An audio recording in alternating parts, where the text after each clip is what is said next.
Hi, everyone. This is Dr. Cheryl Selman, and welcome to the Love Code. Thank you for joining me for another exciting episode in this amazing show. If you are new to the show, I want to welcome you because the Love Code is a new program on PRN. It's a wonderful, inspirational show, and I just want you to know that this program is very special to me. And it's special because it's an opportunity to, first of all, put together some of the latest understanding from quantum science and merging it with ancient wisdom.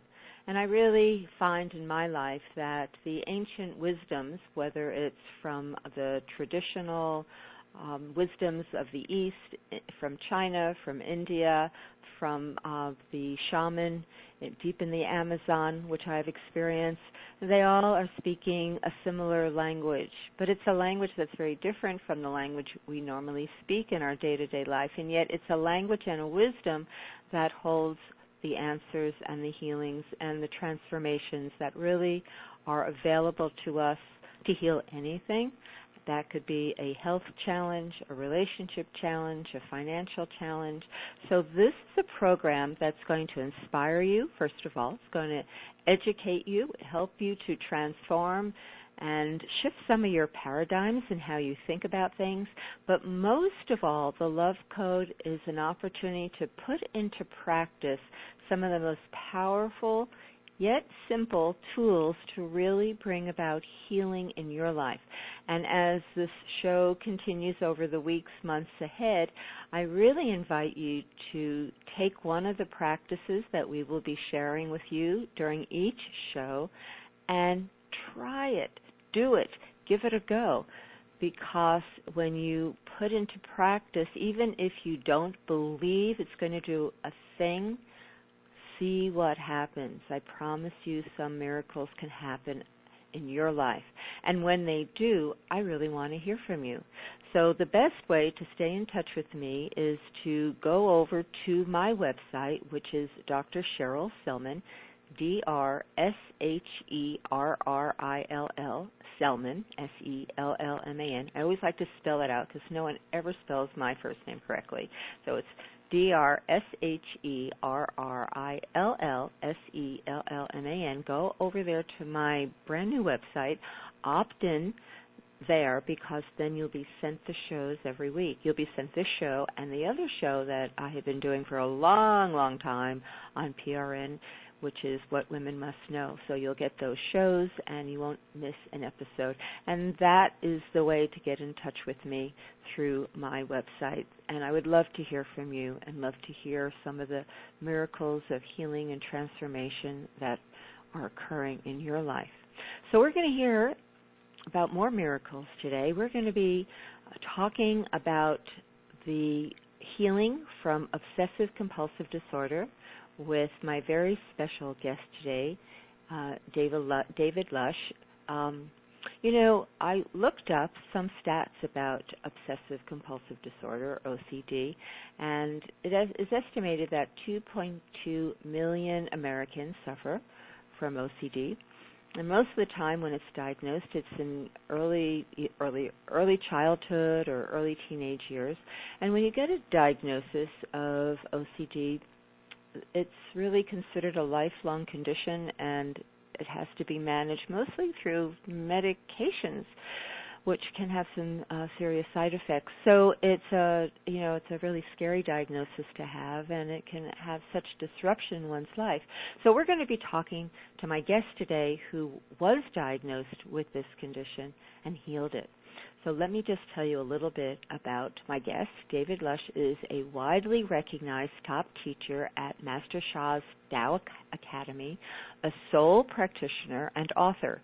He travels worldwide offering Tao wisdom and has trained thousands of soul practitioners and teachers. His personal journey of healing and transformation is deeply inspiring and motivating. David has a Bachelor of Science in Business Administration from California State University and worked in the high-tech industry. So as a child, David went through life suffering from an incurable mental disorder that he was supposed to manage and suffer for the rest of his life. At the age of 10, David started suffering from negative, obsessive thoughts, fears, worries, anxieties, and compulsions of counting and touching things. 2 years later, he was diagnosed with obsessive compulsive disorder. After suffering for over half his life, he met Dr. and Master Sha, who helped him transform and heal his condition. Today, Master David, as he is known, empowers people to remove their suffering and overcome their life challenges. He offers blessings, life and spiritual guidance, mentoring, and teachings. So it's my great pleasure to welcome David Lusch to the show today. Hello, David. Hello, Dr. Cheryl. It's an honor and pleasure to be with you. Well, it's wonderful to have you on the show. I know you're a really busy guy and traveling around the world and spend most of your time in Europe, but right now you're visiting with your family in California, so I've caught you at just the right time and to have you on the show. So, David, your story, I heard a little bit about your story at the retreat I was at with you and Dr. Master Sha, but it was just a little snippet. So why don't you fill us in? Tell us what your experience was, because before we get into that statistic that I looked at 2.2 million Americans, I didn't even look at what's happening over in Europe or elsewhere, but 2.2 million Americans are diagnosed with OCD. And that just seems like a lot of people, especially because people are so young when they're diagnosed, children. You know, it is, and that's the thing. Those are the ones that are diagnosed. How many more have not been diagnosed and have learned to live or cope in their life with OCD or, for that matter, any other mental illness or disorder? So for myself, I was diagnosed around the age of 13, yet my suffering started around the age of 10. So was there anything that initiated this change of behavior that emerged into this diagnosis? Was there an event that occurred or nothing that you can put your finger on? There actually was something that happened, and there was a young girl about 1 year older than me, so maybe around the age of 11, who was kidnapped in the city next to where I grew up. And so I grew up in Fremont, California, and so in Hayward, California, there was this young girl who was pulled off the side of a street when she was walking into a car by a man and kidnapped. And so that's very scary to hear these type of stories. And what happened was my mother and I, we were in a restaurant called Big Daddy's. Big Daddy's is no longer there, but Big Daddy's was a restaurant for a long time in Fremont. And I was eating ice cream. And anyone who knows me knows I love ice cream. I've loved ice cream my whole life. It's my favorite dessert. I just love ice cream. And so I was eating an ice cream cone with my mom, and I love ice cream. And I turned my head to the left, and there on the wall was the police sketch of the kidnapper. And I literally froze. I paralyzed. And this negative feeling came into me, or was activated in within me, however you want to say it. And I became paralyzed, and I became very afraid. A lot of fear was rushing through me. And I felt sick to my stomach so much that I didn't want to finish my ice cream. I told my mom, let's go, and I threw it away, and I went home, and I lied in bed for 3 or 4 hours, however long it was, holding my stomach. I was just in terror. I was in fear and pain. And after that day is when the obsessions and the compulsions began. and they began in different forms, in different ways. I was in 4th grade, I believe, when they first started.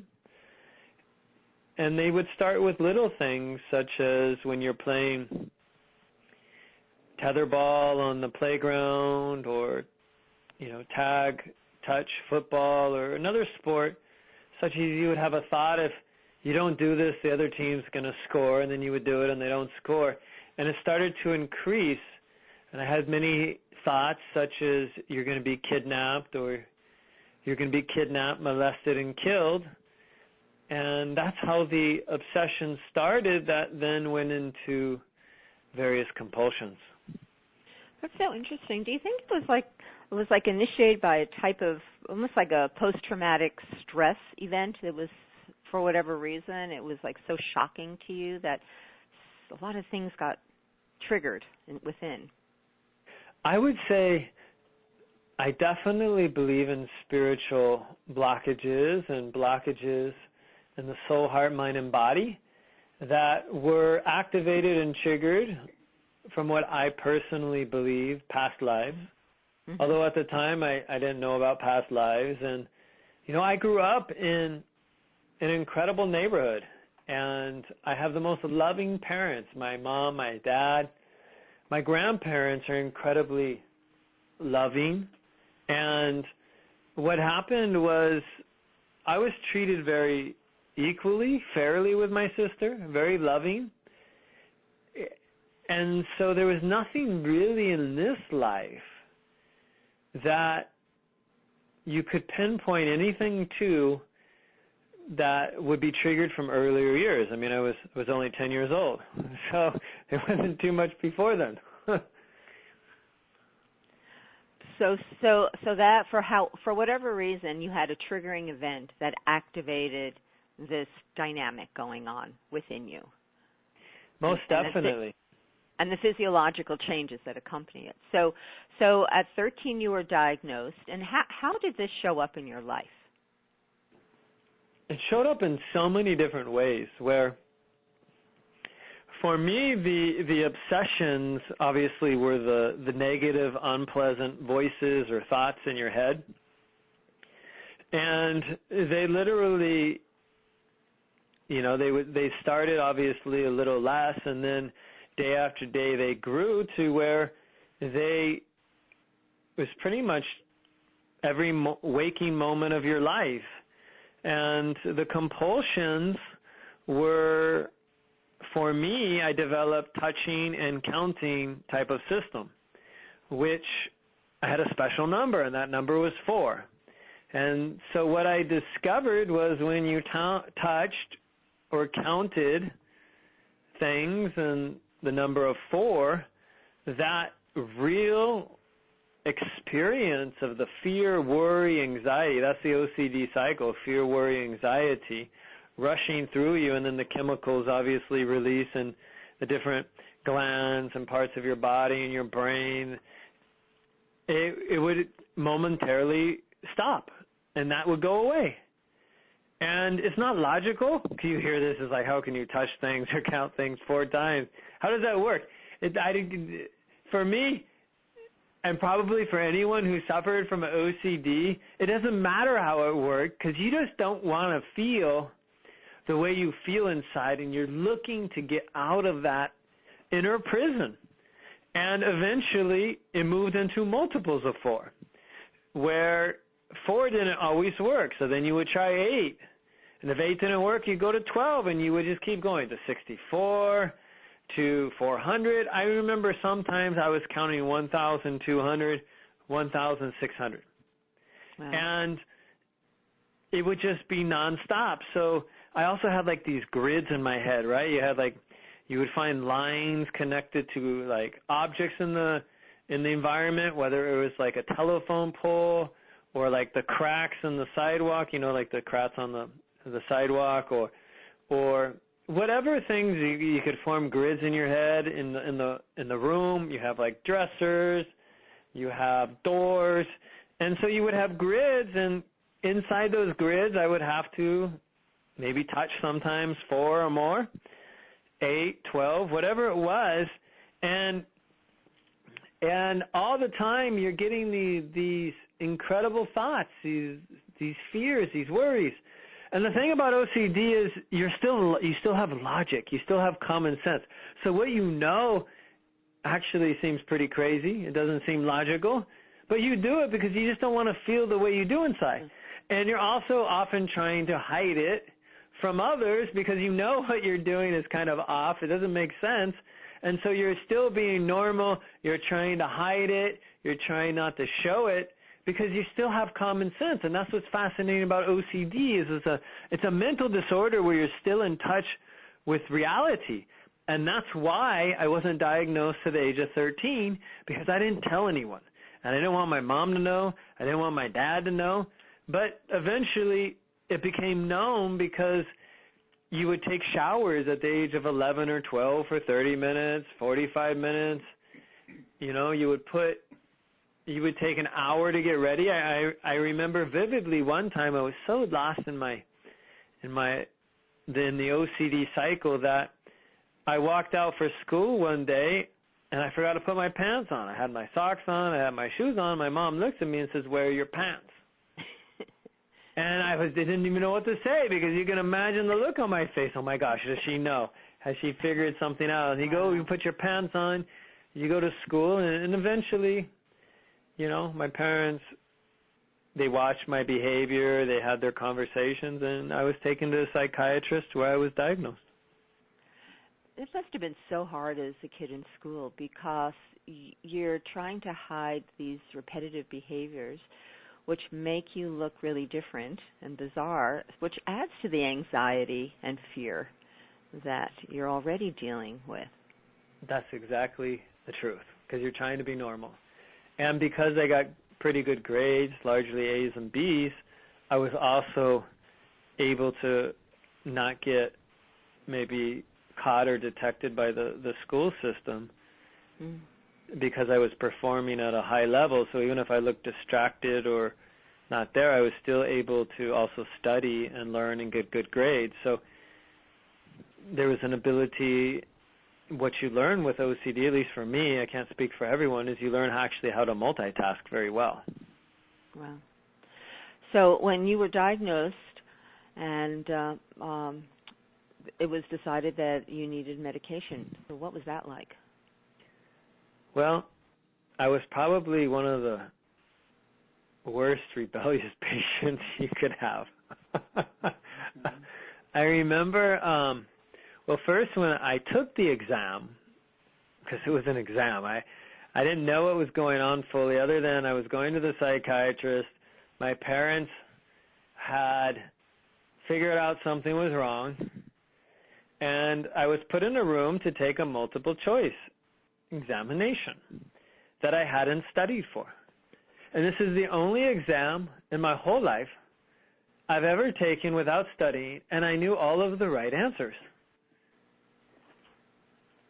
And so what happened was, I remember I was on like question 7, and I had the thought, maybe I should answer all of these wrong, and then I won't get diagnosed. Another thought came, which was, well, we don't want to live like this forever, so let's see what happens.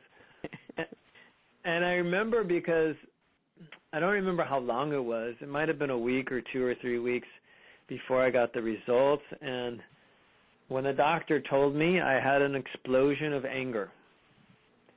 And I just yelled, and I ran out of the room, and I was crying. And I remember the place we were at, it was on the 2nd floor, and there was like a walkway balcony on the outside.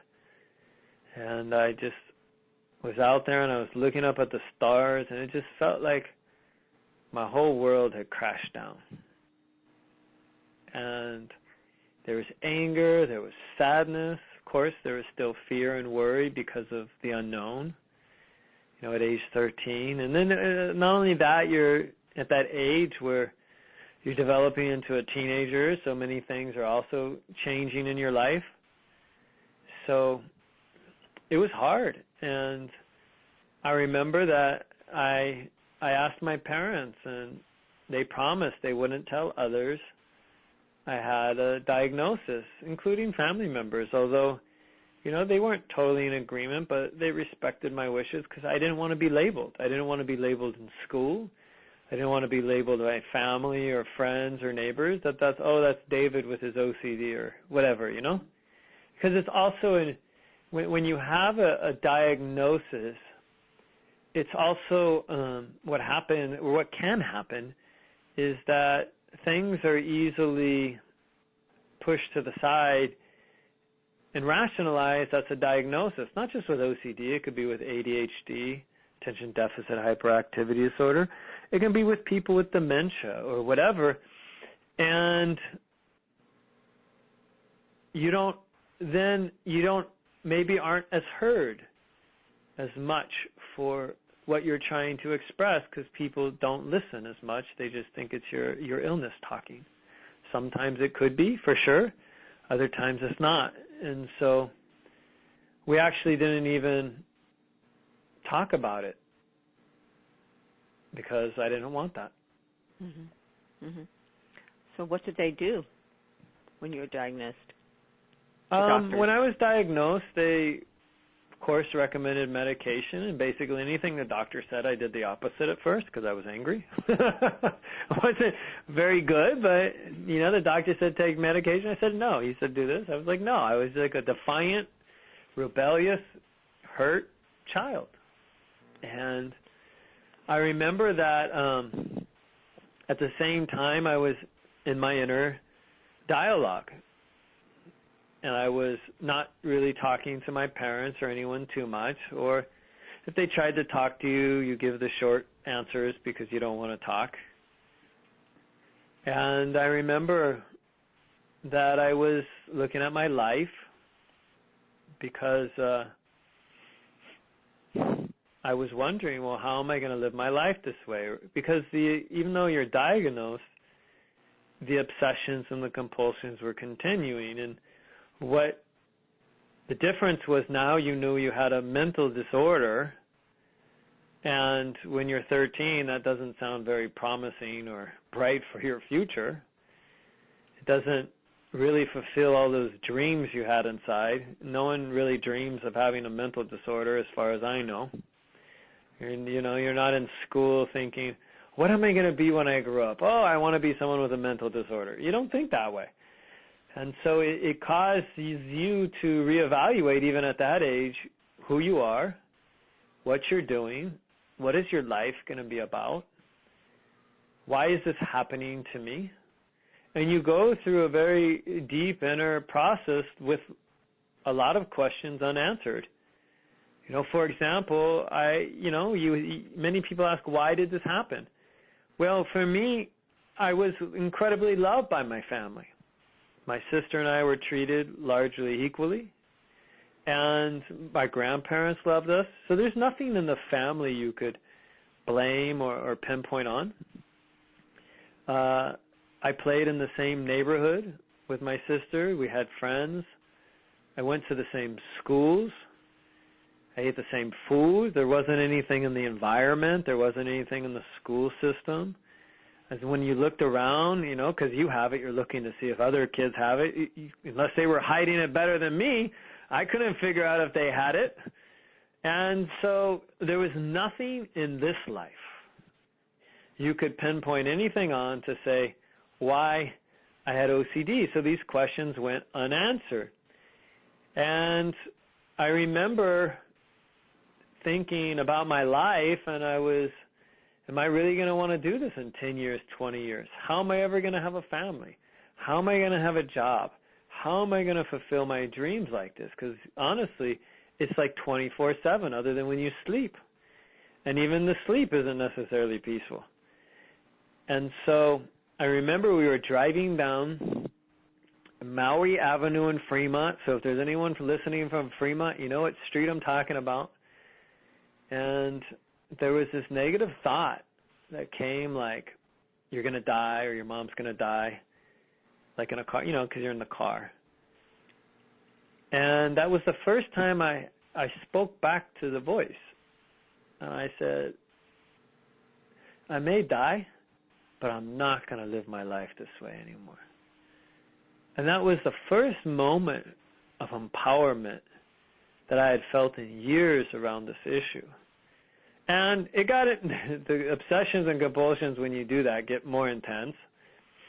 And I made a decision I would try the medication, even though there were side effects.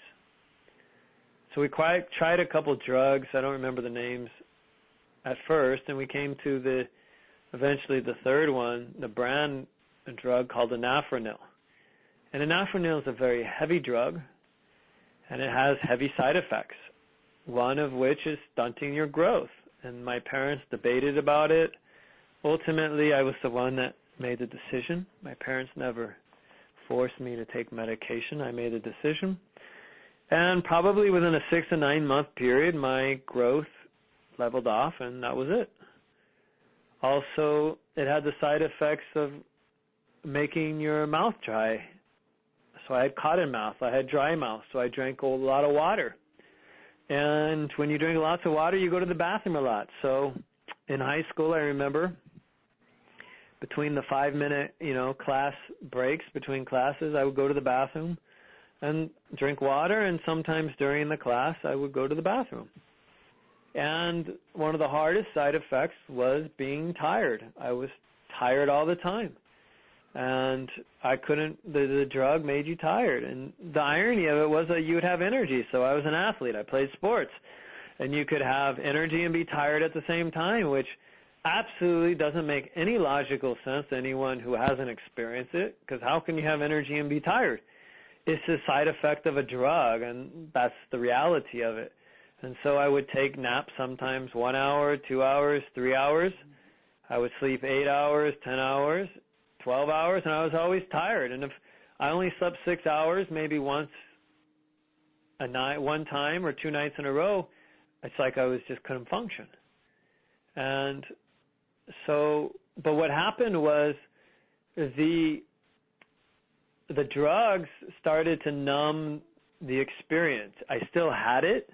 It was still going on, yet it wasn't as intense. Maybe you can think of it as like 20-30% better, which is a lot actually for someone who's just suffering. And so cognitive behavioral therapy was around at the time, CBT. However, it wasn't really discussed with me. I remember a psychologist would just tell me, well, just don't do it. And I'm thinking, yeah, well, if it's so easy, I just won't do it. But it made sense on some level, so I just developed my own system where if I was counting, I would stop on a non-multiple number of 4, careful not to create a new multiple, or I wouldn't count or touch, and it just got more intense. It felt like a battle. It felt like a war inside. Mm-hmm. And after about 9 months, those type of obsessions and compulsions went away, where these incredibly negative thoughts, that were just bombarding you about being kidnapped or dying or whatever went away, and the counting and touching went away. And just finally you could take like a deep breath, even though you were suffering from these side effects. Well, what a journey. And, David, you have your mom there because we've invited your mother, Diane, to be with us for a few things that we're going to do on the show. So I think maybe this is a good time to just ask Diane and welcome Diane to the show. Very much, Doctor. It's great to have you. So you've been hearing your son talk about this, and I was just wondering, kind of briefly, if you could say what it was like from your perspective of seeing your son go through this. What was that time like?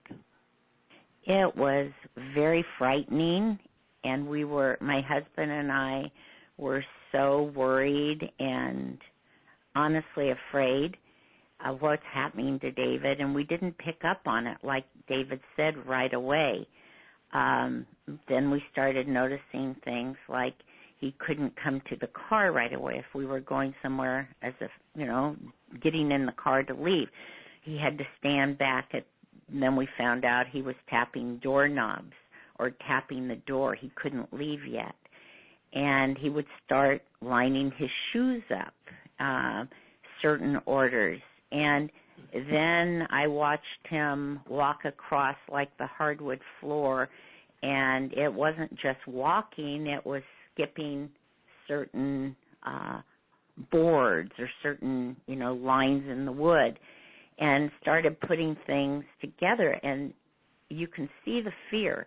When this happened with ice cream, the initial shock of the poster, which honestly was so frightening, I couldn't look at it either. And every parent's fear is something happening to their child. So we came home, but like David said, to throw away his ice cream, that was totally out of character, and his whole countenance changed at that moment, everything. And he went to the bedroom, and I'd go in, and when my husband came home, we let him be, but then we'd go in and try to comfort him, and it wasn't happening. And he was deep somewhere in his mind, in his pain, in his fears. But like David said, he could cover a lot up, and because David was always very fun. He was a fun child, charismatic, never a dull moment. He was busy all the time. So that part, a lot of that stayed. But it was frightening, and I'm so thankful. Honestly, my husband and I have a good marriage and solid, and we can talk about things. So we were working together. What can we do for David? And to take your child to a psychiatrist is kind of frightening because we knew something was wrong. We had no idea what, and we knew we needed help. We needed a lot of help. I must tell you, we both our family has great faith in God, and that got us through it. Church, rosaries, all these different things. If I didn't have faith, I don't know how I would have gotten through it. And that brings some sort of hope and peace through all the trials and suffering and sorrows.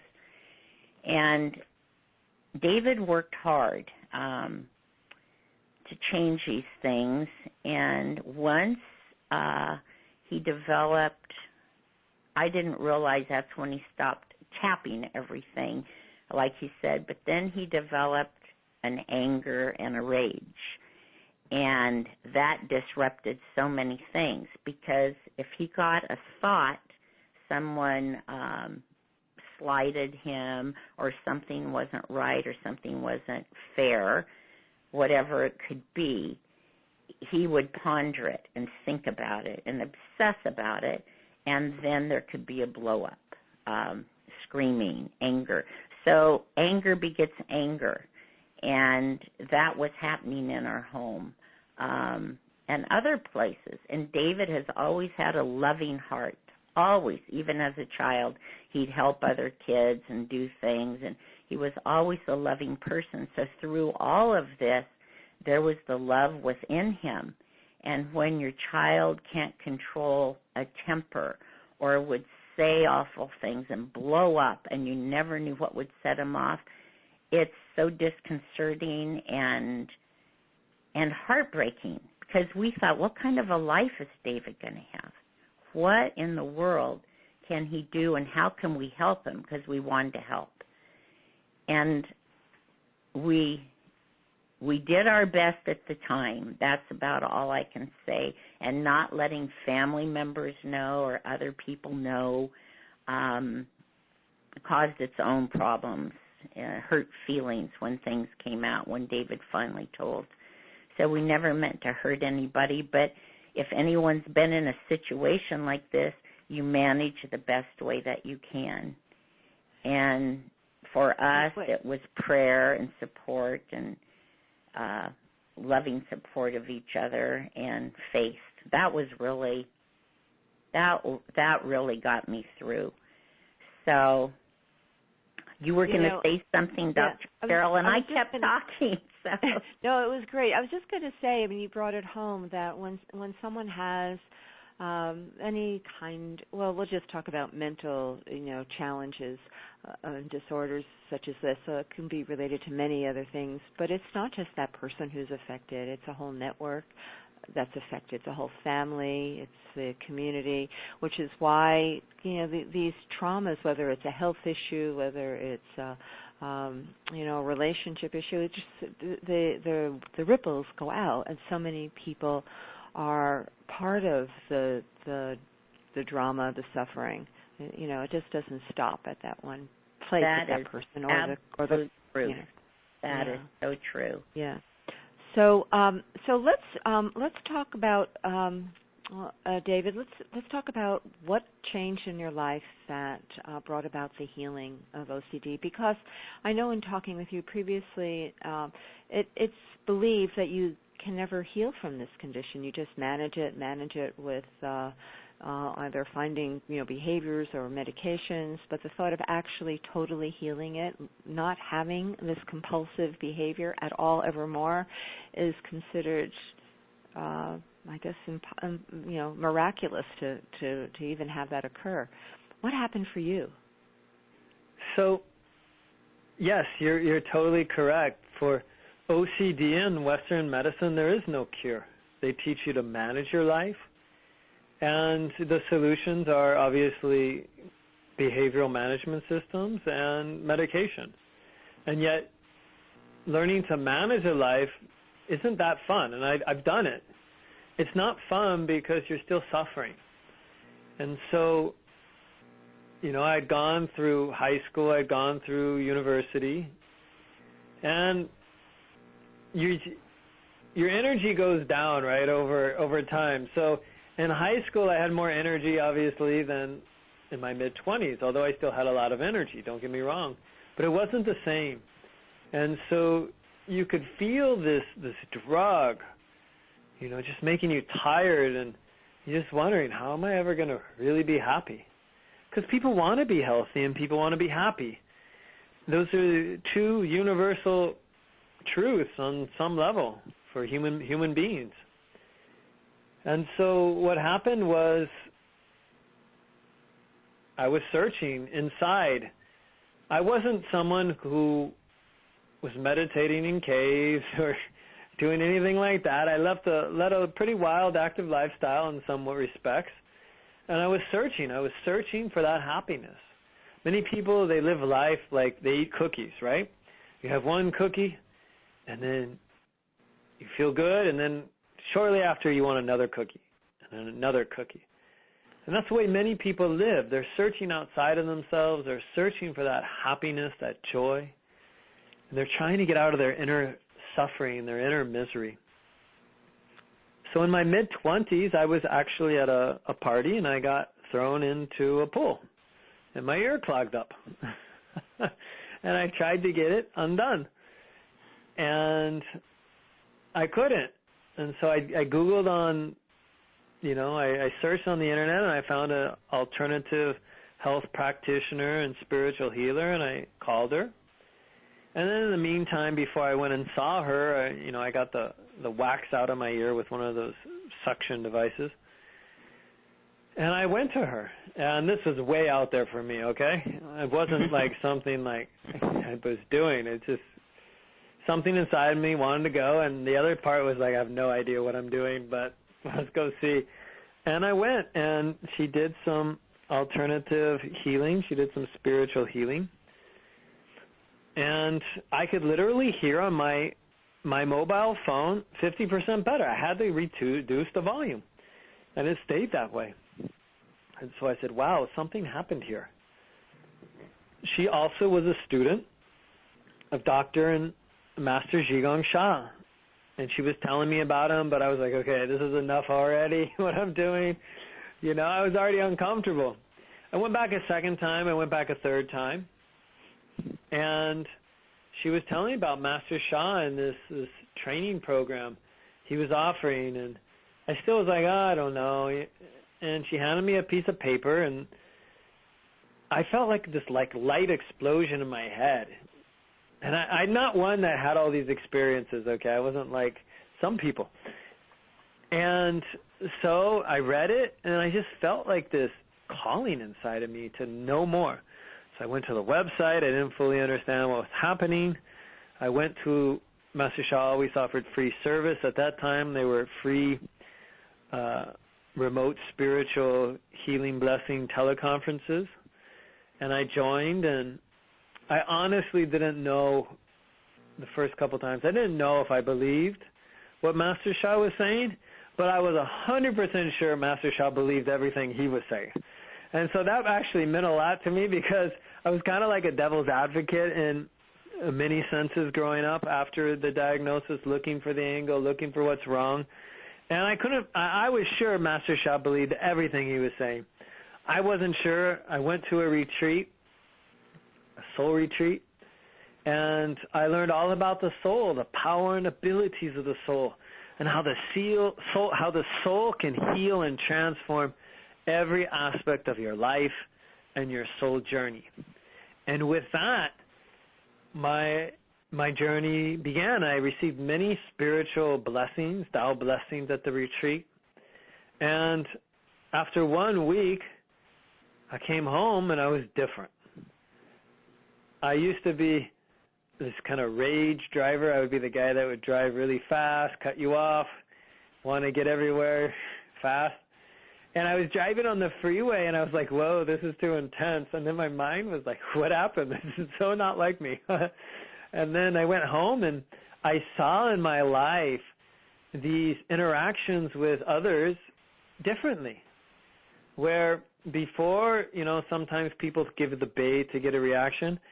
They were baiting me, and I wasn't reacting. I was just laughing inside, because it was just like it was just like watching it happen in front of you and know it's going on, and not responding now with love and forgiveness. And my whole life changed, and I learned these self-healing practices. I did them. I received more blessings, and I went to more events with Master Sha. And 7 months after I met Master Sha, I knew I was healed.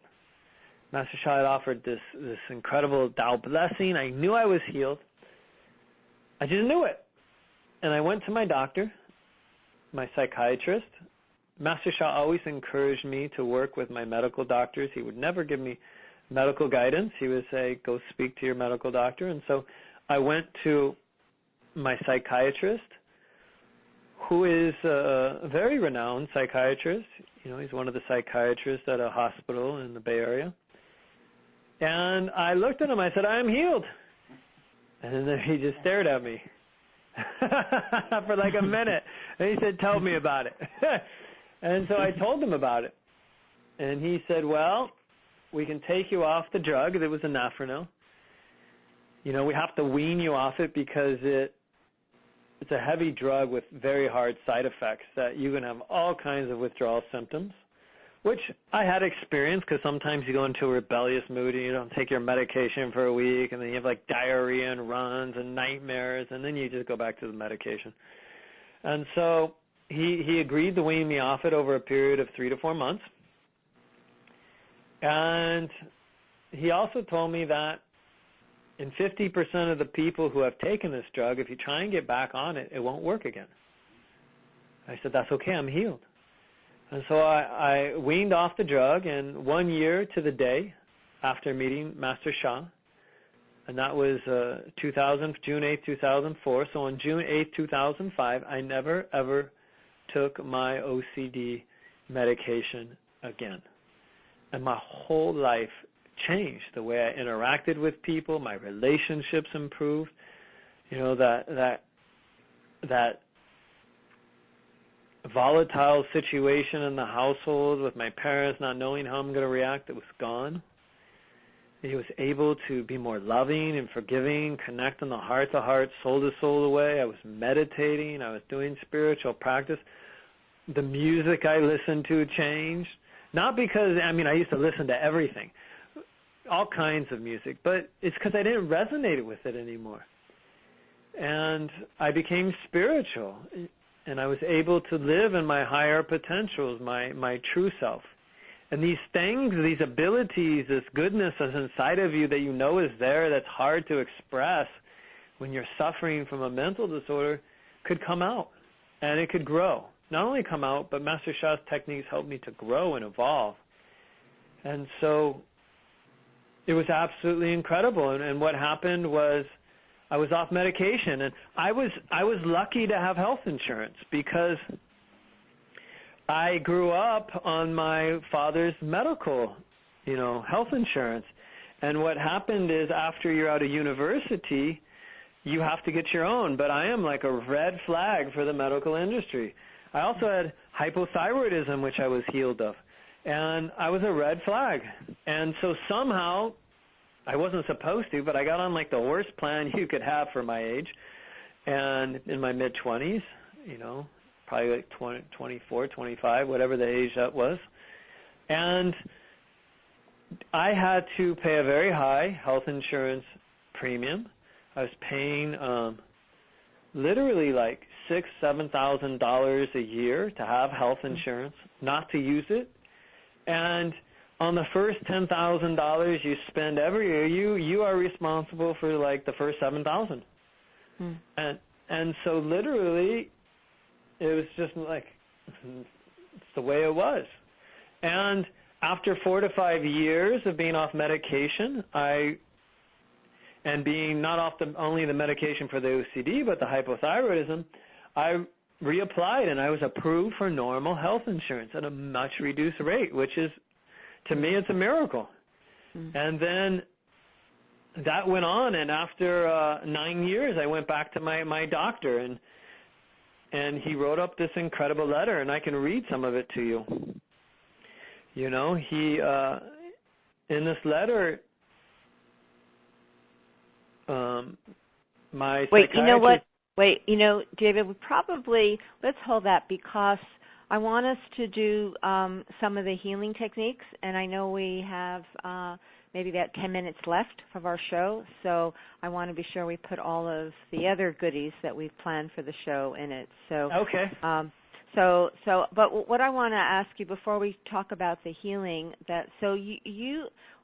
you have actually dedicated your life to the work with Dr. Master Sha, and you are one of his, I think the title is Grand Master Trainer. You're really one of the leading teachers with Master Sha and his healing work.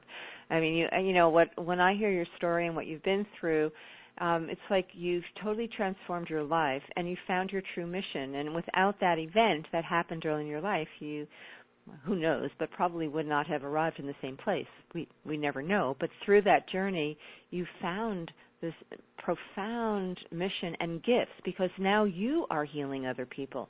Now you have been given the ability to provide blessings for people, healing for people, and change their lives. And so I find that just so inspirational, someone who's come from such a difficult childhood and lost, in a sense. You found your way, and you found your greater purpose and how you're serving others in a most profound way. So, I really acknowledge you for the path you've taken and the commitment to arrive at this moment where you are really doing such amazing work. So I think, I really want to say that you are considered one of the highest level teachers that Master Sha has trained and has transferred so much of the healing gifts that he has. So one question real quick, have you actually helped other people with OCD heal? I have worked with some people with OCD, actually not so many for some reason, and they're in process. Healing OCD is one of those conditions that can take time, and as you know, there's no promises, there's no guarantees. We always encourage people to work with their Western medical doctors and whatever system they're working with. And so, but, there's been so many different conditions, because Master Sha's techniques and systems work on everything, where, I've seen chronic back pain, arthritis, whatever, 25, 30 years, those people have reported that it's released. There's been people with using Master Sha's system with cancer, with all kinds of different health conditions, or just relationships. Like I have a student in London where he's more in love with his wife now than when he married her. And his business, his career is flourishing on levels that it's never, ever reached before. And so there's just literally everything. There's been students and clients who've had such incredible self-love and not good enough issues where it's so deep and so painful, where they just feel horrible and everything, where that's gone and they can enjoy life. Or, like burning in the arms have gone away, where the person couldn't work anymore, now they can work. Or people fear of public speaking are now actually teaching and holding workshops, and they received an incredible transformation for those issues. And so literally so many different aspects of life. We can go on and on and on. I know we only have so many minutes left. So literally everything. I'm happy to work with anyone. So let's in the few minutes we have left, and then I'll give the website, because you are the director of the Tao Academy, and we'll let people know how to get in touch with you and the courses and the website for Master Sha in a minute. But you were going to share with us a very simple practice that has tremendous abilities or tremendous possibility of healing, and Diane, your mom, is here because she had an amazing experience. So David, let's do this. Why don't you briefly describe what we're going to do, and then I'd love to hear from Diane to hear her story of what happened to her when she used this simple technique, and then we're going to share it with people. And if people listening, I really encourage you to practice this technique. It's simple, and then let me know what you discover when you can access an ability to bring healing into your body, into your cells, and heal whatever needs healing. So David, tell us what this technique is. Let's start there. Okay, so for those that are listening, this technique comes from the book Soul, Mind, Body Medicine, and you can get it on Amazon. And it's the Say Hello Healing Formula. And it's simple, it's powerful, it's direct, and it's effective. And in 5 sentences, you do an invocation, and you can use it as a repetitive mantra. So you say hello, dear soul, mind, and body of my, and you pick an area of your life that needs healing. And then you give love. I love you. And as Master Sha teaches, love melts all blockages and transforms all life. And then you make an affirmation. You have the power to heal yourself. So you're telling yourself, and you believe you can heal. And then you give yourself an order. Do a good job. And finally, you express gratitude and courtesy, and you say thank you. So it's that simple. And this can activate these incredible self-healing powers and the power to heal within your own soul, heart, mind, and body. And this is a self-healing practice. Okay, so before we go through it, Diane, tell us what happened to you. Okay, I'll happily tell you.